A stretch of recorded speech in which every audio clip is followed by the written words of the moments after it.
Look at your phone, Rad, man. Answer that question. Oh, I gotta look. How do I look? Oh, I gotta go back out of here to. Yeah, just look at your text messages. In the group in the chat. Okay. Text right now. J-GILLZ, what up, my brother? How you feel, baby? Good morning, family. I'm chilling, man. I'm chilling. We getting ready to get it live. We got the little pre-live cut. Y'all can see it, man. In the Real Deal Sports Show family. We here. Live now.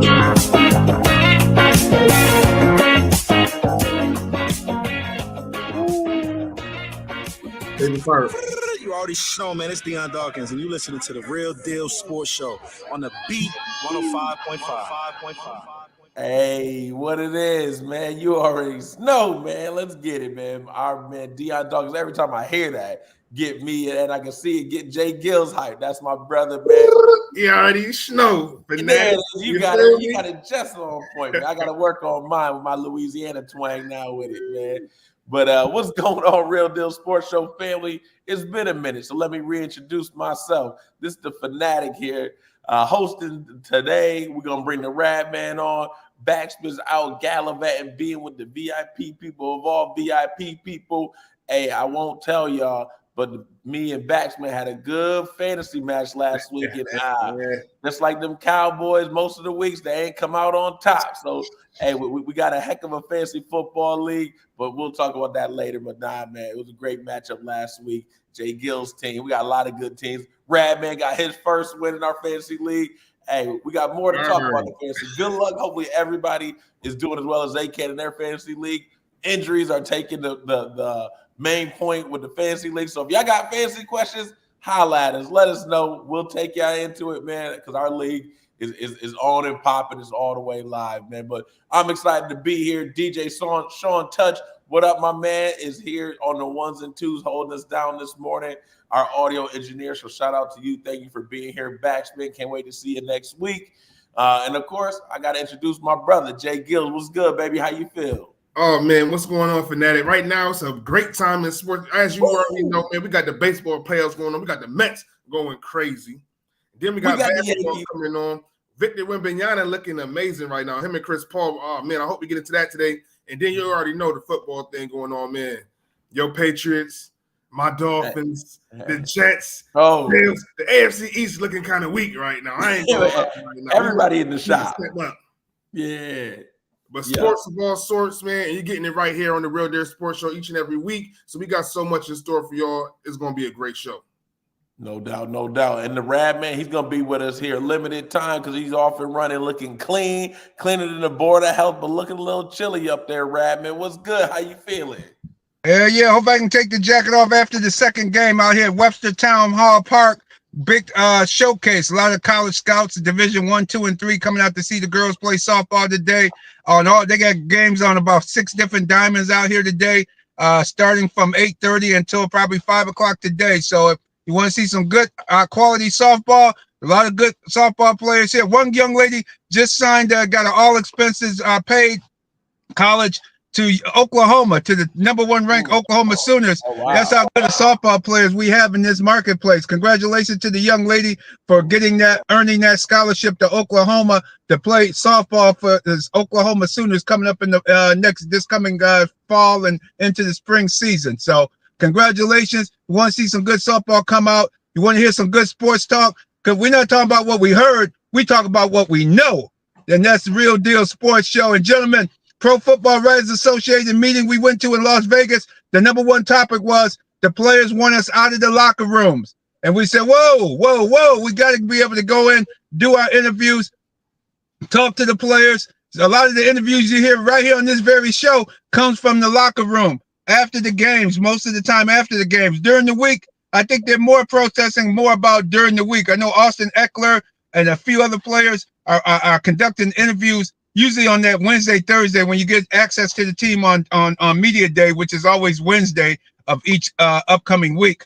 You get a chance to talk to the players. You go into the locker room. But after the game, you do get in the way. A lot of guys got a lot of clutter, helmets, shoulder pads and stuff. You are stepping on their stuff sometimes. I know I've stepped on a few shoulder pads in my time in the locker room. But it is a big concern. We do still need that access because we want to bring you the very best there is in NFL conversation, and we get it right from the players or what the players are saying. Right, J-GILLZ? Oh, absolutely. When we talk about access to the locker room, that's one of the most valuable things you can have. You're not just, getting those interviews, but you're building rapport with those players.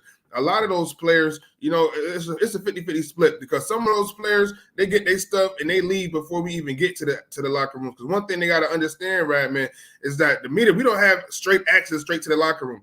They give the players a good 15, 20, sometimes even 30 minutes of no media access to gather their belongings, to get their heads right, and to get ready before we go in with those questions. Some of those players leave. They get their stuff and they leave. We see some of the main stars leaving before the media even gets access to the locker room. So, the guys who are still there, still willing to answer those questions, and the guys who don't always get a chance to go to the main media room and get those questions by the mainstream media, these guys have a story to tell too. So I think it's a 50-50 split. And that's why, when we talk about the voting, some players, they didn't want media access, but some players definitely wanted media access because it allows them to further their brands, further their names, and get their narrative across. So definitely, when we talk about the media access, that's a huge topic of conversation. And I think we're going to be talking about it for seasons to come. Yes, indeed. And we need to get with guys, not the James Cook, the Josh Allens. Those guys are always going to be interviewed. But there's other guys like Dwayne Carter, who's having an excellent season. We probably won't have that interview on today, but we're going to have that interview on in coming weeks. I mean, after a tough loss to the Houston Texans, I said, hey, can I get a few words from you, your comments on the loss? He said, not right now. Give me a couple minutes. Give me a few minutes, man. And boom, I went over, interviewed someone else. And next thing I know, someone tapped me on the shoulder, and it was Dwayne Carter. Said, hey, man, I'm ready. Boom, he gave me a nice interview that you're going to be hearing here on the Beat 105.5. Same with Adrian Zion Loge, a brand new player. Just for the Bills took him off of the Atlanta Falcons practice squad last week on a Monday. He actually came into Buffalo on Tuesday, and he suited up and played. It's rare that you see someone in the Bills pick up on the defensive side of the ball, especially in the Sean McDermott era, come out and play the same week. He's won 2 national championships with the Georgia Bulldogs.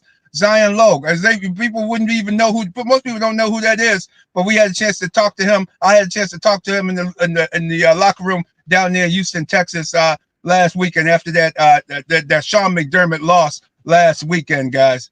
So Radman, with that, let's sort of audience bring it to bigger context. Where are we today in that process? When does the voting end? Where are we in that point of it? And then yeah, let's go there, and then I'll bring that follow-up question.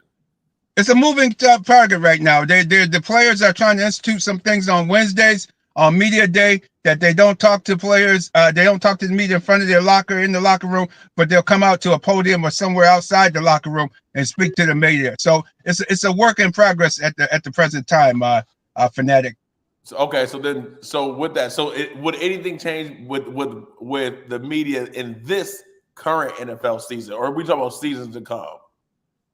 They're trying to make a change in season. It was an agreement made. We understand from when we go, because we go to our meetings too, and at our Pro Football Writers Association meeting back in Vegas, they said, and then the emails that we've been getting in the weeks leading up to the season, that access would still be normal as always. It would be no changes this season to that process. But it looked like the players are starting to try to make changes to that process in season. And then the follow-up is, I think people always want to know the why. Why is this coming now? Why is this happening now? Was there a particular incident that really sparked this off to say, enough is enough. That's what broke the camel's back. We need to fight for this.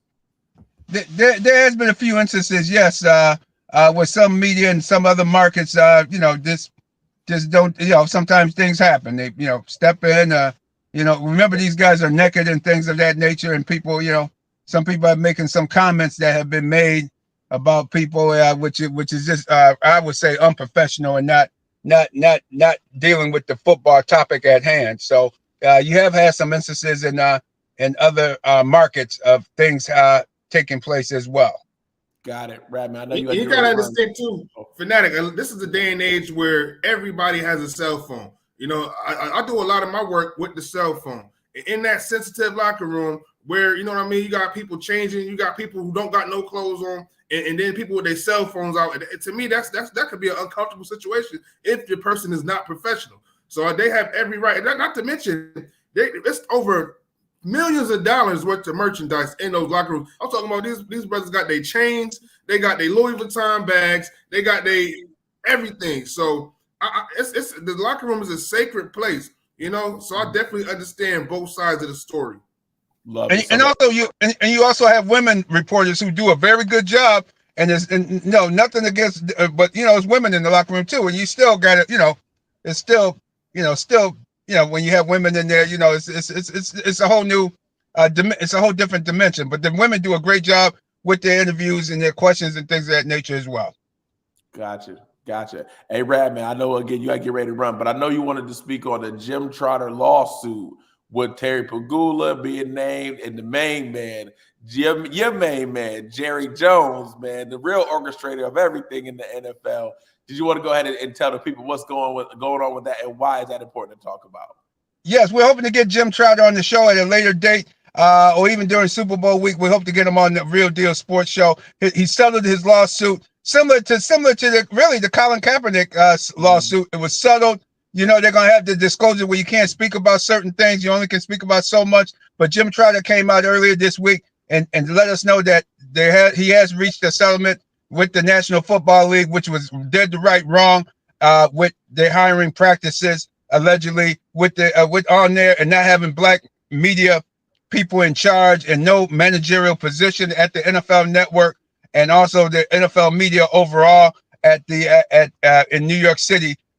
Hosted by Roger Goodell, and when Jim Trotter brought those questions to him during the annual interview, the state of the NFL with the NFL, a one-on-one conversation with Roger Goodell a couple of years ago, Roger Goodell did not like him asking those type of questions, and at the end of that season, his contract was not renewed, and Trotter said that he mentioned Terry Pegula as one that had some. Allegedly stating one of those players, if you don't like it, go back to Africa or something, you know, making some really derogatory. And, you know, it's interesting. Buffalo Bills owner and the Dallas Cowboys owner were the two owners that were caught with alleged transgressions and alleged comments, alleged racial comments, where Terry Pegula said he did not say that through his media people. But Terry Pegula and Jerry Jones were the two key owners brought up for their comments and really lack of judgment in talking to Jim Trotter. But Jim Trotter, he will receive a foundation for black HBCU journalists going into journalism. You get a scholarship opportunity that you can apply for the Jim Trotter Foundation HBCU scholarship. Jim Trotter is a graduate of Howard University, and you don't have to go to Howard, but if you go to any HBCU school, you study in journalism, you could apply for this upcoming scholarship. The NFL will be making a donation to that scholarship fund. That's one aspect of it, and also a disclosed amount of money, I'm sure, coming to Jim Trotter as well. And this as part of this settlement. And J-GILLZ, I'll let you follow up on that one just right after this. I just want to see. So, Radman, do you think, based on what you know, and clearly you're not, nobody knows what the contract details are really besides Jim Trotter and the NFL lawyers. Do you think that this will actually change the practices of Jerry Jones or Terry Pegula allegedly, folks? Let me make sure I say the word allegedly. And we know, we've heard David Tepper down in Charlotte talk crazy. We know these owners are from a different day and age. So the real thing is this a one-time, hey, this is going to be cool to help out with college, which of course I love being at LSU. But do you think that this will bring the systemic change that I think from the initial thought that Mr. Trotter was looking to accomplish? I think it's going to bring awareness and keep an eye on it.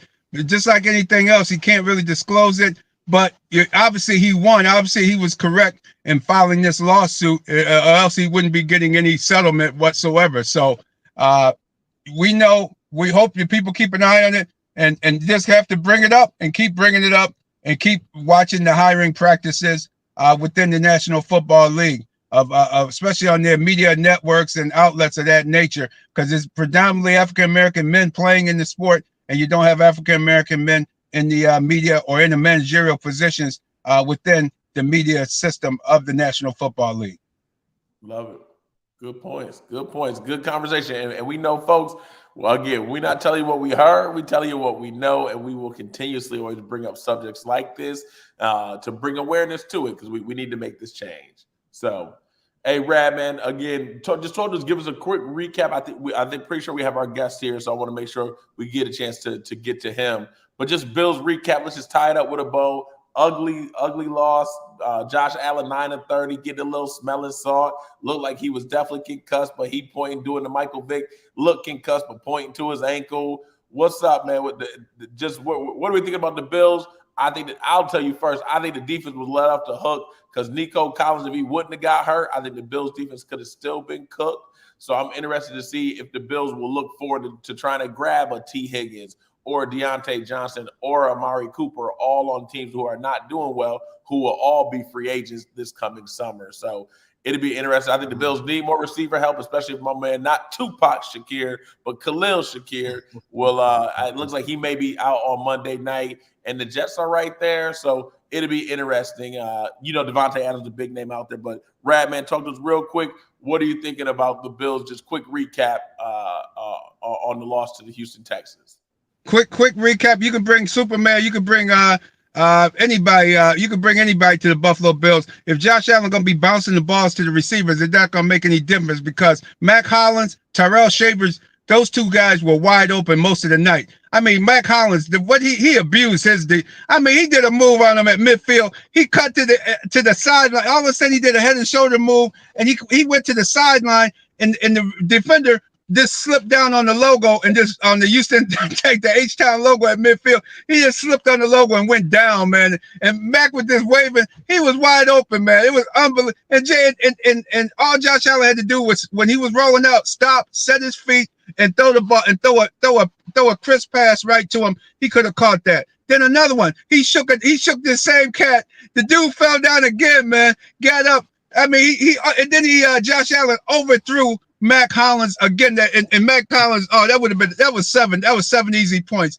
I mean, Josh Allen left so many plays on the field where he couldn't get for whatever reason, and I don't know, he looked confused or whatever. He just didn't look right. He looked confused because guys were wide open. It doesn't matter about Amari Cooper and those guys. The guys they were open. Last week, every week you go with the hot receiver. Mac Hollins was the hot receiver. Tyrell Shavers should have been the second hot receiver. Instead, he kept throwing sideline passes like he didn't want to go to the middle of the field. It just looked like he was nervous. Maybe Diggs told the defense, the Texans, obviously how to play him. And the way they played him was perfect because he seemed confused. And it doesn't make a difference who you bring in if your quarterback's not going to hit guys that are wide open. They got enough receivers that the Bills can win with the guys they have. You do need a true number one in some situations, but in this situation, you really don't because these guys are open. It's not like they're not getting open. This man just didn't get the ball to him last Sunday. And for the head coach not to recognize that his quarterback was off and Trubisky came in after the Dwayne Smoot strip sack, Bills get the ball at the Texan 15-yard line with 6 minutes left, and you run Trubisky out there, and then you run your injured Josh Allen out the blue tent back up. No, man. Let Trubisky finish the game. Then at the end of the game, you're going to put the ball into a groggy, confused-looking Josh Allen who went 9 for 29 for 31 for 131 yards, a 56% passer rating. You're going to put the ball in his hand at the end of the game? Man, most coaches would have been fired, guys. Hey, Sean McDermott, good guy. He's got great organizational skills, but during in-game, his in-game situations suck. He just can't understand in critical situations how to make the right call. He don't know when to throw the red flag. He should have threw the flag when Kincaid caught it right in front of us. That's right below us. We're in the press box like, why is he throwing the flag? Kincaid caught that. He didn't even throw the flag on that. He punted. And then for the 3 plays at your own goal line, run the clock, kick it, then punt it, and then hopefully play for overtime. He just doesn't understand the nuances of the in-game situation, and he just continues to show you. Ever since the 13-second game showed us, now he continues to show you he's just not the man for the job. Bills need to get an offensive-minded head coach and go from there. Offensive-minded head coach and go from there. I got to roll, guys. Hey, I'll be back with you next week. You guys keep doing your thing, guys. Yes, sir. Appreciate you, Radman. Thank you, Radman. Enjoy the day. We'll see you soon. We'll be at the Meadowlands. We'll be in those locker rooms at the Meadowlands, and we're gonna give you post game. Check us on the post game, Facebook Live. Check us after the game, Real Deal Sports Show, because we're gonna bring it to you live like we did from Houston, Texas, from the Meadowlands Monday night. Take care, fellas. Just make sure you don't get nobody naked on your cell phone. Make sure you don't. Yeah, that's right. That's right. Good deal, man. Don't be stealing that Louis bag either, man. Yeah, don't do that either. Nah, don't do that. J-GILLZ, before we get our guest talk, I want to get your thoughts on the Bills and what happened, what you saw versus the Texans. Absolutely. Well, Fanatic, I wasn't at that game. Unfortunately, I wasn't on the road these last couple. But from what I was watching, I think everybody thought, well, maybe not Bills fans per se, but when I looked at the schedule, I thought the Bills would be right here where we're at right now.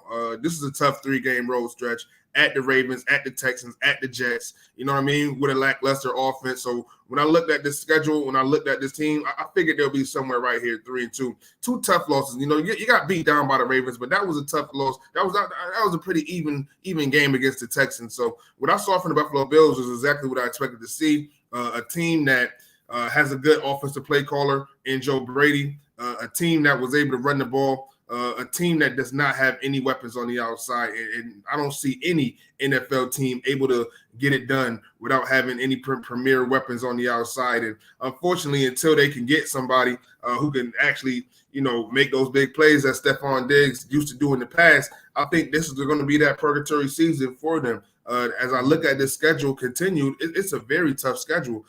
Bills Mafia will tell you it's not, but when I look at Seattle, with a guy like Kenny Walker running all over the place, that doesn't bode well for the Buffalo Bills. When I look at the Indianapolis Colts with a guy like Jonathan Taylor running all over the place, that doesn't bode well for the Buffalo Bills. When I look at this 3-game stretch Fanatic against the 49ers, the Rams, and Detroit Lions, that doesn't bode well for the Buffalo Bills. So it's going to be a tough season for them, in my opinion. And injuries, unfortunately, are what's going to be the factor of that. Terrell Bernard going out, that middle linebacker position has not boded well for the Buffalo Bills. And right now, with these heavy backs, I think that's going to be problematic for them for the rest of the season. Hey, that is the astute knowledge right there from J-GILLZ, man. And hey, I know even being able to break down sports the way that you do, whether you're in the game or at the game, I know you know what you're talking about, and that's where you get the astute knowledge from you. So, hey, before we go ahead and transition to our guest for today, we want to make sure that we dedicate this time for the families lost during the Hurricane Helene and Milton, man. It's been crazy with these hurricanes, man, and just seeing the reverberations going up the coast. Glad Milton did go ahead and lessen before it hit landfall earlier this week. So just know, dedication time, we never forget. For those who names we may not know that have passed due to that situation, we want to remember and honor you with today's show. So, but yeah, we'll go ahead and bring on our guests here to talk a little high school sports. Looking good here this morning, so we want to go ahead and give a Real Deal Sports welcome to the high school football guru, Mr. Bilal Smith. What's going on with you, Playboy? How you feeling? Man, all is well. All is well. Good to be on. I love football talk. So whether it's, high school, college, NFL, I'm here for it. I am. Bills definitely got an interesting season ahead of them. Hey. Got an interesting season ahead of them. You're a part of the Mafia? No. I'm a 49er fan from the 80s. I'm a 49er fan from the 80s. So I'm actually looking at tickets to the to the 49ers coming to Buffalo in December. But to your point, there is a one. Let me go to Radman real quick. Sean McDermott failed the Bills on Sunday, and this is not the first time he's failed them in those in-game situations. Situational football is everything, especially the way the game is played now. I think to the offensive struggles. Now, I mean, when you see a player, and this has kind of been my issue, is you see a player head bounce off the turf, and I don't even know. And I think some of this week I heard this, but I'm in total agreement. If you see a player's head bounce off the turf, it should be an automatic like concussion protocol. You know what I mean? Go to the backup. And so we talk. Here's the issue. When you're talking about the National Football League or any professional sports league, you have player safety that they're saying they want to frame that message as if that's the priority. But when you're talking a for-profit, no matter how much they say on paper they're not for profit, they make billions of dollars every year annually, which is why the contracts are what they are, which is why the TV contracts are what they are. So you can't say we're having, we're prioritizing player safety when the franchise player head bounces off the turf and then we send him back out there. Sometimes you got to protect the player from himself. And Absolutely. And I feel like that they failed Josh Allen in doing so on Sunday. I like, hey, hey, I can tell already. I knew they would label you as the high school football guru, man, but I like it. You gonna come kick it with us, man. I like it, man. Well, before we go there, then let's keep going with that. 49ers, hey, y'all did y'all thing on Thursday night, but then had a rough one on Sunday with Aaron. I just want to mention, because watching the Buffalo Bills over the last several seasons, covering the Buffalo Bills, that's not the first time Josh Allen had one of those kind of hits. He's had at least 2 to 3 of those per season. And this last one was so impactful and important because he almost hit the two in hands, I'll call it. He almost hit the two in hands where his fingers started to curl up a little bit. And the fact that they still let him out on the field was terrible. So I just got to mention, while we're on the subject of Josh Allen concussions, that wasn't the first one, and that won't be the last one. He has those kind of hits season after season. We have to be clear on that. So real talk then. So I know we failed the situation. We've seen some players where they have ushered down. I like when they stopped the game. They like, no, that's something not right with this guy. Let's get him on out. Josh was clear. The referee looking right at him, looking down right at it. So is it a Josh Allen preferential treatment? Is it because he's a quarterback? Why does he keep getting the pass of quote unquote? I guess technically he went in concussion protocol, but the man was in there for 1 play, 2 plays, and jumped right back out when he heard the ball that there was a change of possession. Is this a NFL situation? Is this a Josh Allen getting preferential treatment? Is this some quarterback deal? Mr. Bilal Smith, talk to me on that. What do you see with that? So I think what happens is, and this is one of the things that I feel like has to, it falls on the league. You got team doctors who, if I'm working for the team, who are my best interest in? You know what I mean? They're in the team. They're, I understand Hippocratic oath and all that, but I'm employed by this team, and I know that this player is critically important to the success and the outcomes of the team, especially because, no matter what confidence they may or may not have in Mitchell Trubisky, when you're talking about coming off the season where you've gotten rid of a Stephon Diggs, that the offense is all falling on Josh Allen. So to me, unfortunately, the team doctors, the referees are kind of in their hands up kind of position because they're depending on and relying on those doctors to give them a yay or a nay that they can trust. Yeah. And so when the coaches are like, hey, can he go? There's certain language in sports that's universal. Hey, can he go? Is like hey, I really need him back on this field. You know what I mean? Mm-hmm. Tell me something I need to hear. And so those kind of things and areas, I feel like they're not. It's not about player safety. And until we truly start prioritizing player safety beyond just improving equipment, but making sure that in-game situations, we're making sure that players in those, if his head bounced off the field, and to my guy's Gav's point, when the players, Josh Allen has those. This is not the first time we've seen him have one of those.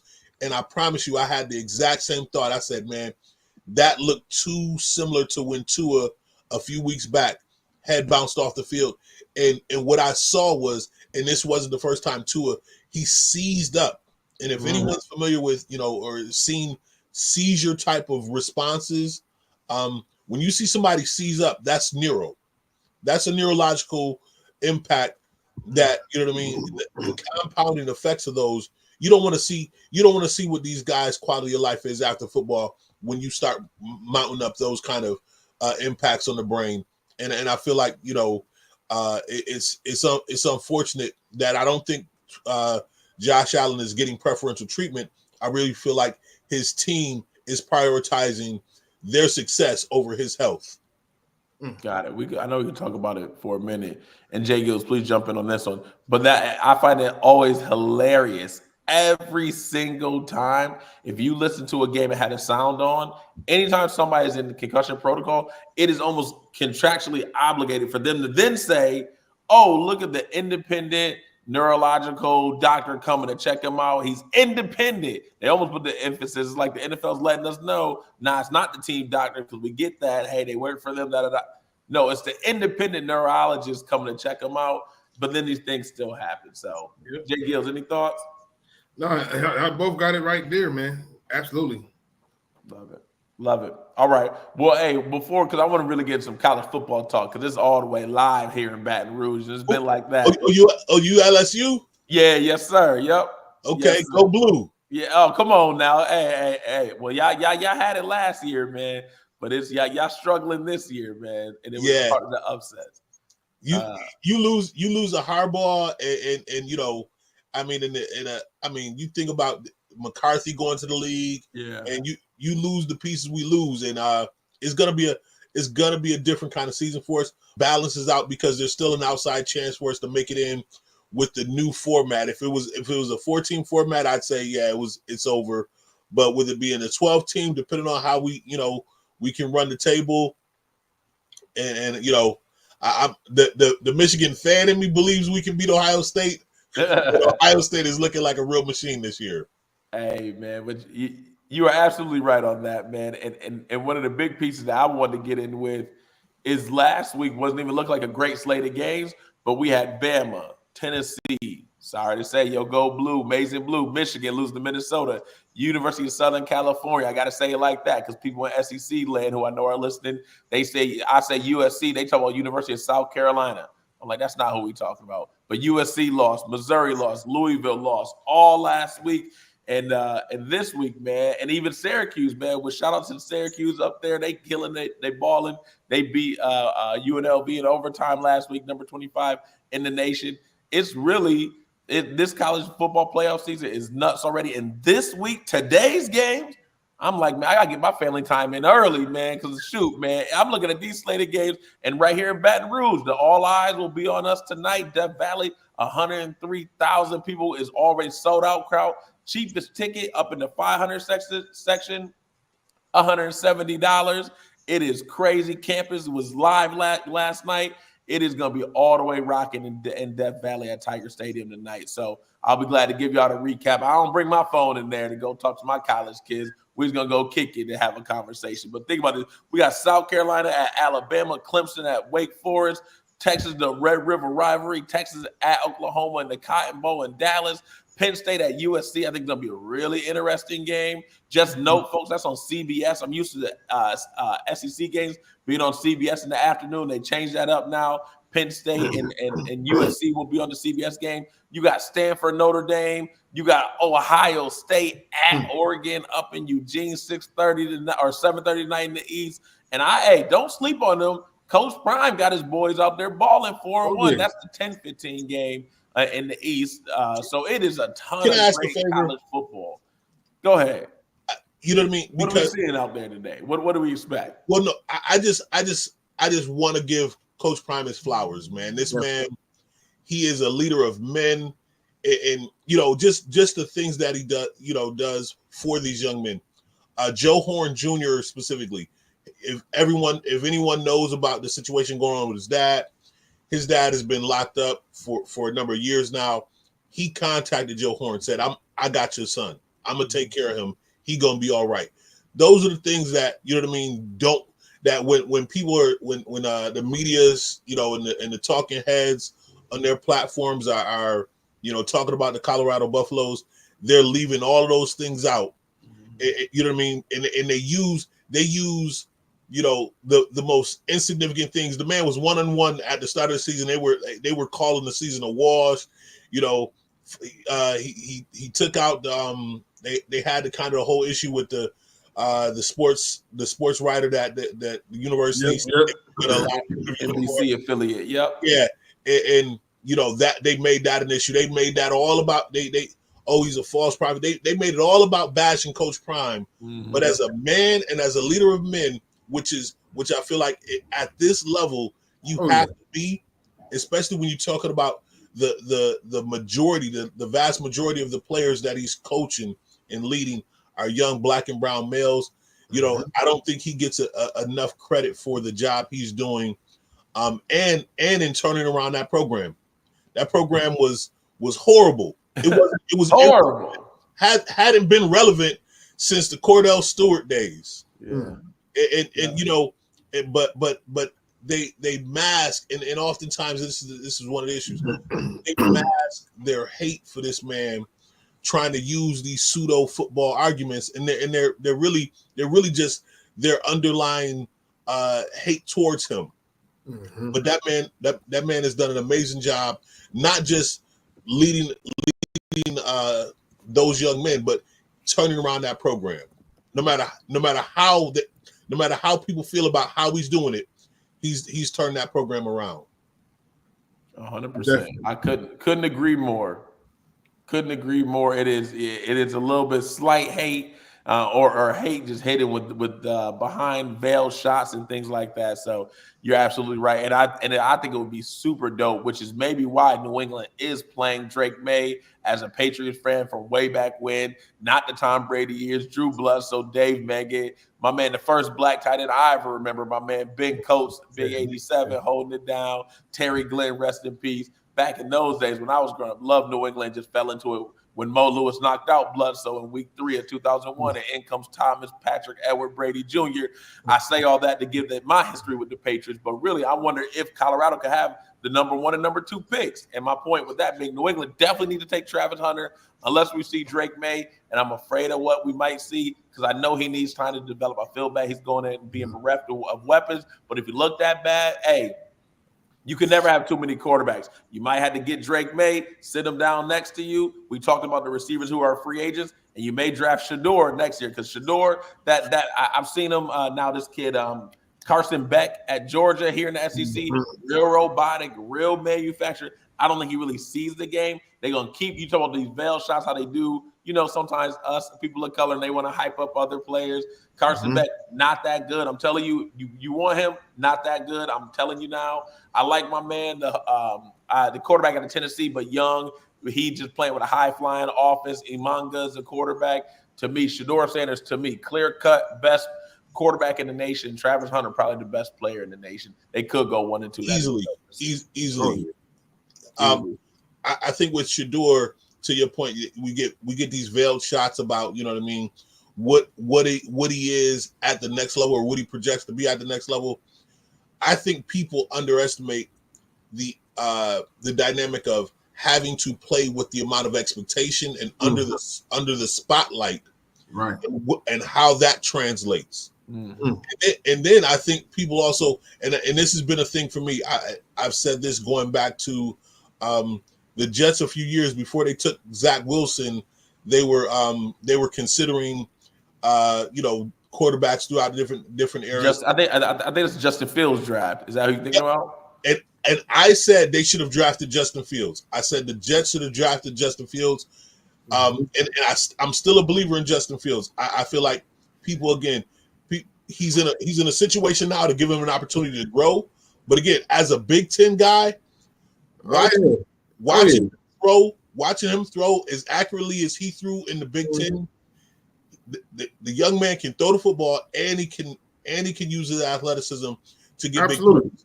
And we saw that in Chicago as well. We saw it in the first couple of years in Chicago. Absolutely. You know what I mean? But we just saw the turnovers as well. And that's something that he definitely needs to work on with his game. But I'm a believer in Justin Fields. But right now, what I've been seeing with Pittsburgh, it's kind of getting tough. It's looking like Chicago made the right decision letting him go. I mean, you got Mike Tomlin. You got the Pittsburgh Steelers.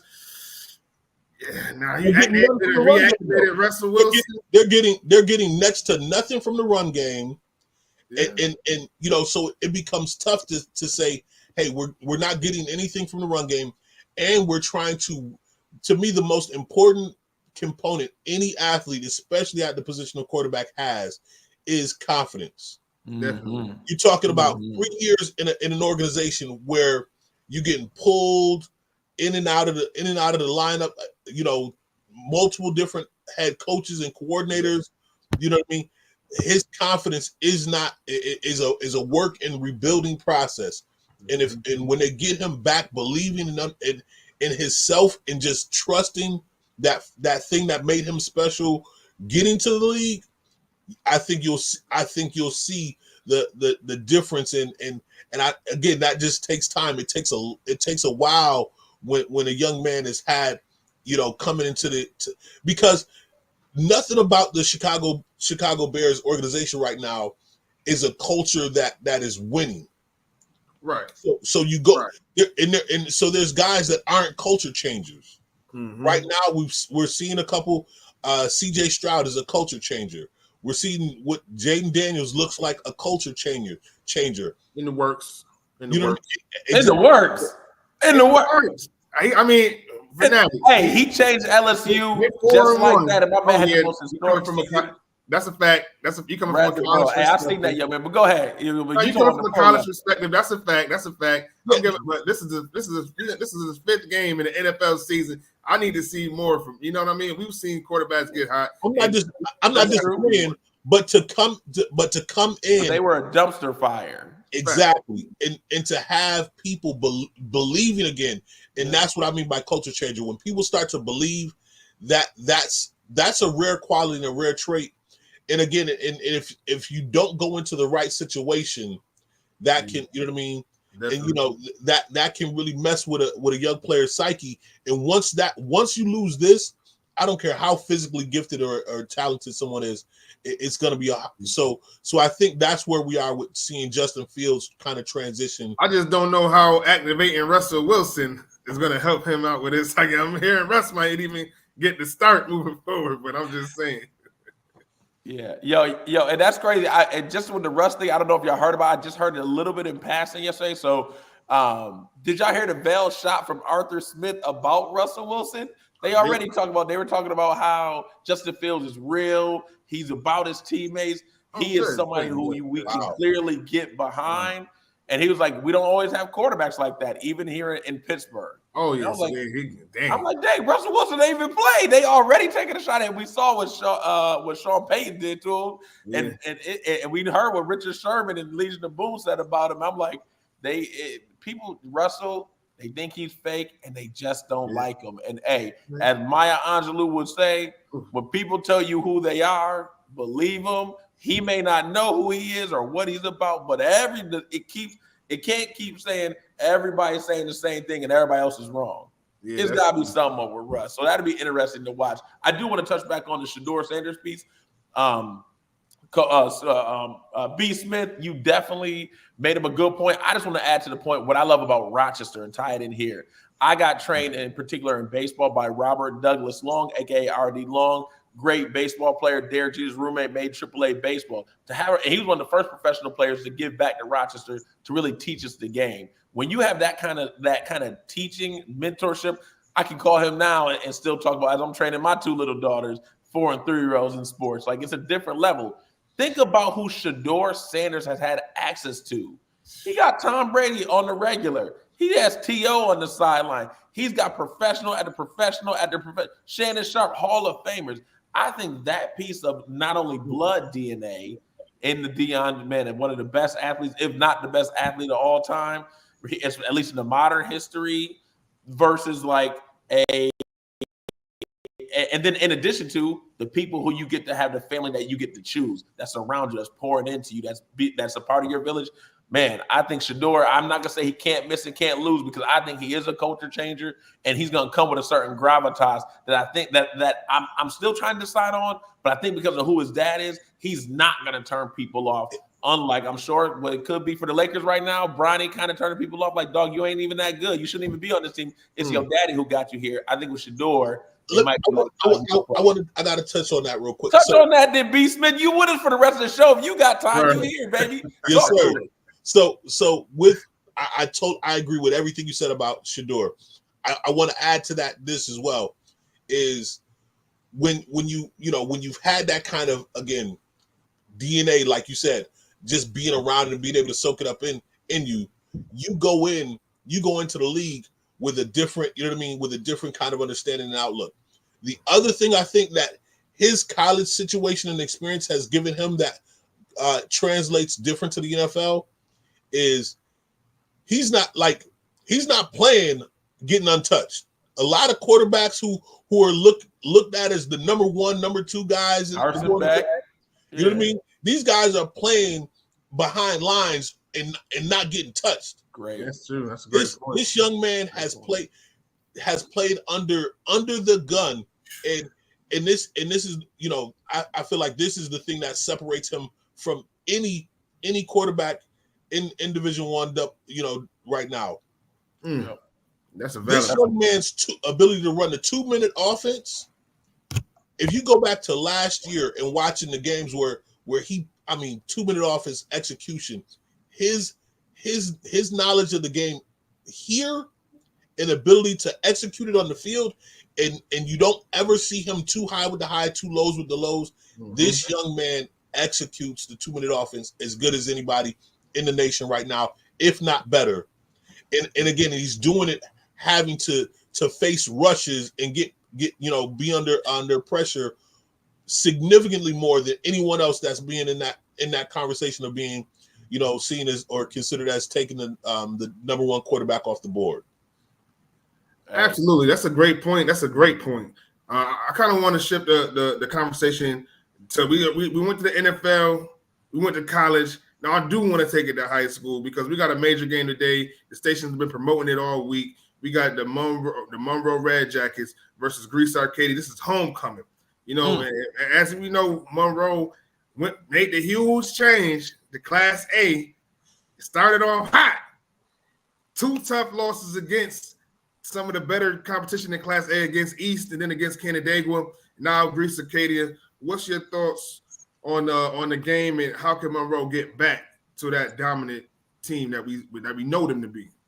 So I'll say this. I think one of the things that is not being touched or talked about enough for me is the disservice that Section 5 did to Monroe in moving them up to Class A. And I'm saying it is a disservice because Batavia has been allowed to dominate Class B for generations. Mm-hmm. And then you have this team in Monroe who's had a couple of dominant years, and last year was a record-setting performance. The defense was unscored on right during the regular season. Made it to the semifinals in states. Absolutely. And if I was at that game, and being at that game, had some calls not been as questionable as they were, we're looking at possibly a state finalist or a state champion in that team. Wow. Record-setting quarterback in Kaya Moses, Section 5 record, 39 touchdown passes. Amari Colon, who's at Syracuse right now. They had an unbelievable team and head coach and coaching staff. Oh, yeah, definitely. Coach Cunningham. Yeah, Terrell Cunningham is a phenomenal coach. Yeah, G-Hop. Yeah, that's my guy. We went to high school together. CTC right there. Oh, yeah, obviously Muhammad. Yep. The tree. Yeah. You know what I mean? And I think that's so important. To note that here come these unapologetic brothers who changed the culture of a school, a program. Like they're running again, we're talking about a program, a culture change. Right. When you see the atmosphere, not just how they produce on the field, but after the game, the kind of the families who coming together, eating after every game together, breaking bread. Right. It's a program. Thanks. And again, because they're unapologetic about providing our kids with a program versus when they've not, when you look at teams who might be successful in the past, there hasn't been a program. You've had talented kids and maybe some good coaching, but there's not been a program. When you've got a program doing this, and they're like, we're not feeling this. We got to get them out of this section B or this class B, and then section 5, because again, we're used to this school, this program dominating, and we want to see that continue to happen. I feel like it wasn't fair to move them. But again, you got a coach and the staff who are up for the challenge. Absolutely. I think the difference though has been the line the last 2 weeks. When you're talking about those kids from East, they got some huge O linemen. Canada gonna keep huge O linemen. Running that rock. Yeah, they was running the rock, man. They running all over. And the formula was the exact same. The formula to winning both of those games was the same. They ran behind that O line pretty much in the middle of the field, but I don't think Greece Arcadia, even though they have some good size up front, I don't know that they'll be able to do that against Monroe. Gotta make the adjustments. Exactly. I know they can. I also believe the difference, and I want to give a shout out to a young man because I've seen him over at CTC, and of course, shout out to man Messiah Hampton. The young man is phenomenal. Shout out to Pootie Cunningham and all those guys. But Falu, all those guys that put in that work. But this young brother, he missed the last 2 games because he was, an in-school incident. Ray Garcia is a difference maker for that offense. If you go back to the start of the season when they started out red hot, he was scoring a lot of those touchdowns. He is I call him a mini Steve Smith. He plays with that kind of chip on his shoulder, that kind of attitude and aggression, and he brings. And you don't see guys with that kind of chip on offense often. You know what I mean? He plays in the slot, and this kid, he can get shifty. He's competitive. He's battling and fighting for every ball. I believe he's back today. We're gonna see a difference in that Monroe offense. We're gonna see how he impacts that offense. I love it. Hey man, I love this, man. Hey, we gotta get you back, man. You can talk sports of all sorts. I wanted you killed it. You got an A for the day.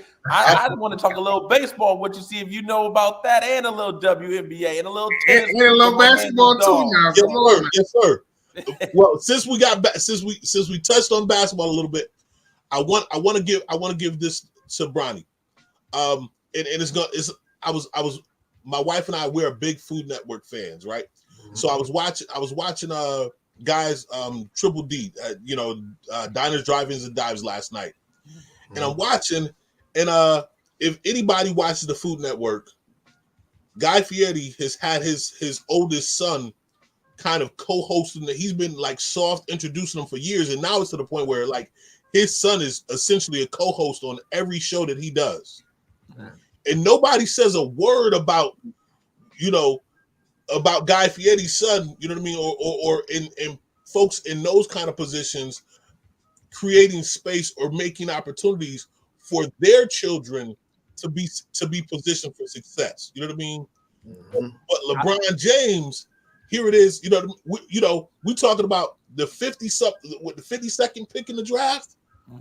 Like, and to that end, let me also go a little bit further. We got to wrap it up. We're gonna have to save it. That's I like it. Hey, thank you, J-GILLZ. Yeah, because I was like, I hear the music. We got to wrap it. Just real quick. Thank you for being here. I'll just say real quick that people, you're right. People blowing it up because it's LeBron James, but people at work, I've been at jobs where you look like he got promoted. He the owner's son. He ain't deserve it. I'm sure people say the same thing about Guy Fieri's son.